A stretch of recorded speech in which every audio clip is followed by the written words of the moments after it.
pemirsa, sebelum saya menyampaikan firman untuk saudara-saudara sekalian, saya akan menyanyikan sebuah pujian tentang betapa kita harus memuji dan menyembah Tuhan Allah Bapa, Tuhan Yesus Kristus, dan Roh Kudus.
Salam saudara pemirsa, salam jumpa kembali dengan kami dalam program Berita Pengharapan. Dan saudara sekalian, saya ingin mengunjungi, melawat saudara sekalian dengan berita firman Tuhan yang luar biasa. Bila engkau sungguh-sungguh bertobat, engkau akan menghapus semua prioritas yang duniawi dulu, dan kemudian mulai dengan prioritas-prioritas rohani lebih daripada segala-galanya. Mari kita berdoa lebih dahulu sebelum kita mendengarkan firman Tuhan hari ini. Bapa, dalam nama Yesus, terima kasih untuk firman Tuhan yang luar biasa sebentar akan kami dengarkan bersama-sama. Buka hati dan buka mata kami, buka telinga kami Tuhan dengan kuasa Roh Kudus, dengan darah Yesus, supaya kami dapat mendengarkan firman Tuhan dan menangkap maksudnya dengan tepat, supaya hidup kami berubah, prioritas kami berubah di sepanjang perjalanan hidup kami ke depan sana. Dalam nama Yesus, haleluya, amin. Mari kita membaca firman Tuhan dari Perjanjian Baru, Injil Yohanes pasal 4 ayat 28. Injil Yohanes pasal 4 ayat 28. Demikian bunyi firman Tuhan. Maka perempuan itu meninggalkan tempayannya di situ, lalu pergi ke kota dan berkata kepada orang-orang yang di situ, "Mari lihatlah, di sana ada seorang yang mengatakan kepadaku segala sesuatu yang telah kuperbuat. Mungkinkah dia Kristus itu?" Oh, haleluya. Tadi perempuan Samaria ini datang siang bolong, kata firman Tuhan, jam 12 siang. Dan tidak biasa, biasanya ibu-ibu ambil air ke sumur, berebut lebih subuh, lebih baik. Mengapa? Waktu itu air sumurnya masih jernih, karena sepanjang malam sudah diendapkan. Ya, tidak ada orang mengambil air sumur tengah malam atau siang hari. Tetapi perempuan Samaria ini adalah orang yang takut ketemu orang. Kenapa? Dia juga takut ketemu ibu-ibu, karena dia sudah merampas paling tidak 6 orang bapak-bapak ke dalam pelukannya. Jadi dia ambil air kapan? Itu karena itu dia ambil air di siang bolong, kata firman Tuhan. Sampai jamnya disebutkan di sini. Mengapa ini? Berarti ini peristiwa amat sangat penting dalam pelayanan Tuhan Yesus. Dia hanya ketemu Yesus. Orang muda, orang Ibrani, orang Israel, itu mereka itu menurut cerita tradisi bahwa orang itu kelihatan dari pakaiannya. Termasuk juga waktu Musa menjadi pangeran di Mesir itu, orang tahu dari pakaiannya. Kalau dia pakaiannya seperti ini, pasti itu orang Israel. Kalau dia pakaiannya seperti ini, pasti orang Mesir. Nah, di sini dia lihat, nah itu dia benci sekali dengan Tuhan Yesus. Ya, pada dasarnya sebenarnya mungkin dia benci kepada semua laki-laki. Karena itu sudah cari laki-laki yang 1, 2, 3, 4, 5, sampai 6. Saudara sekalian, oleh sebab itu hari ini saya mengajak kita semua, yang dia cari tadi apa? Air minum. Dia bawa tempayan. Oleh karena itu dia sampai berbantah-bantah dengan Yesus ketika Yesus minta kepadanya, "Boleh saya minta minum?" Saudara sekalian, saya kira satu kali Yesus minum itu manalah sampai 1 gayung. Tidak mungkin 1 timba. Katanya di sana 1 timba bisa tarik itu air dari sumur itu mungkin sekitar 5 liter paling banyak, karena sumur itu dalam sekali ya. Ya, mungkin 25 meter dalamnya. Itu sumur, rata-rata sumur di Timur Tengah begitu. Jadi apa? Untuk dia itu air prioritas nomor 1. Walaupun dia mengalami kesulitan untuk mengambilnya bersama-sama dengan perempuan lain. Tetapi ayat firman Tuhan tadi mengatakan, setelah dia bertemu dengan Yesus, mengenal Yesus, dan kemudian diselamatkan oleh Tuhan. Tuhan Yesus menyelamatkan dia dan membongkar semua borok di belakangnya. Maka dia sekarang apa yang dia buat? Ini ayat firman Tuhan. Maka perempuan itu meninggalkan tempayannya di situ, lalu pergi ke kota dan berkata kepada orang-orang yang di situ. Fakta pertama, mari saudara lihat baik-baik, perhatikan baik-baik. Fakta pertama apa saudara sekalian? Fakta pertama ialah dia tidak sempat lagi mengisi tempayannya dengan air. Apa maksudnya?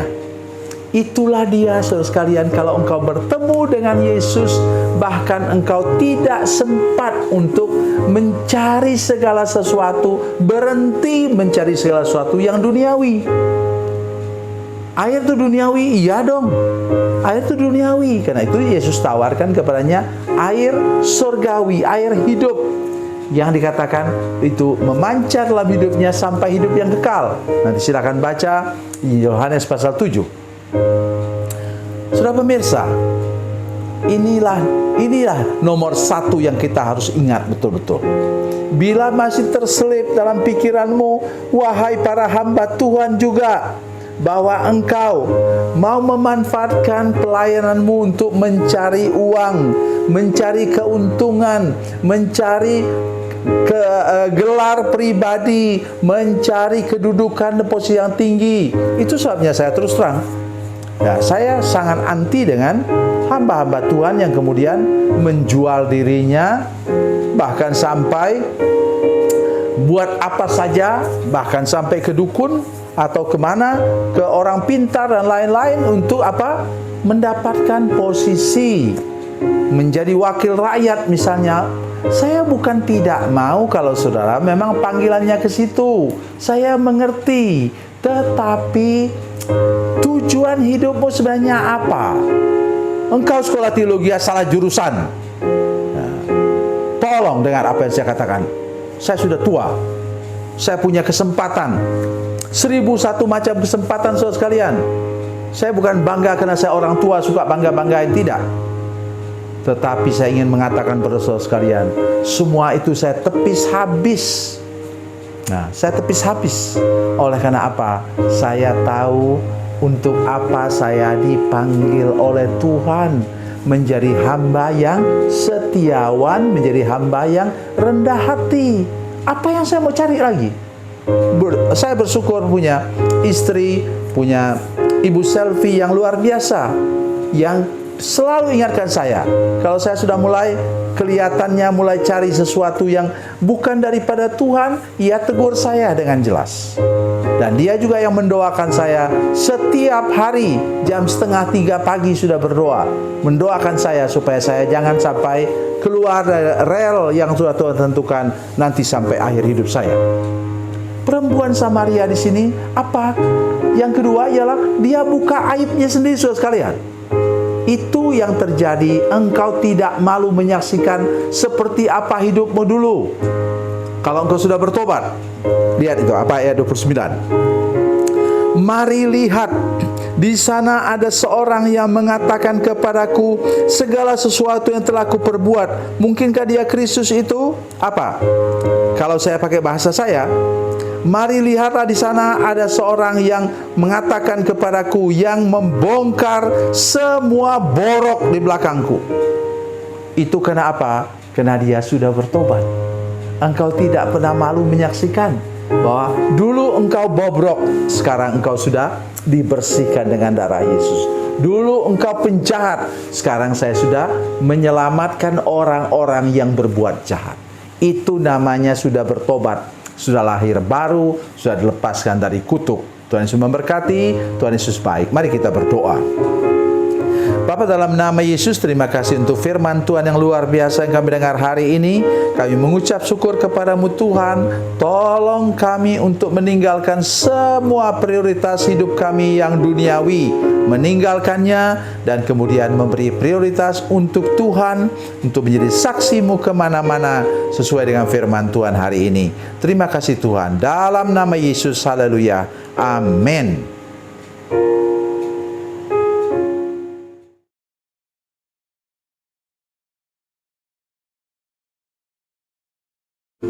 Salam saudara pemirsa, mengakhiri program ini saya mohon kepada saudara-saudara pemirsa sekalian untuk bila saudara menyaksikan program ini melalui channel YouTube, maka tekan subscribe dan bunyikan lonceng. Dan bila saudara menyaksikan program ini melalui channel Facebook, maka tolong saudara-saudara sekalian tekan like dan juga komen. Dan demikian pula bila sudah menyaksikan program Makanan Bergizi hari ini yang tertulis, maka tekan yang sama juga, tekan like dan tekan komen. Dan tolong saudara-saudara sekalian untuk membagikan program ini, share program ini di channel saudara-saudara sekalian, supaya lebih banyak lagi orang diberkati melalui program ini. Tuhan Yesus memberkati, Tuhan Yesus baik.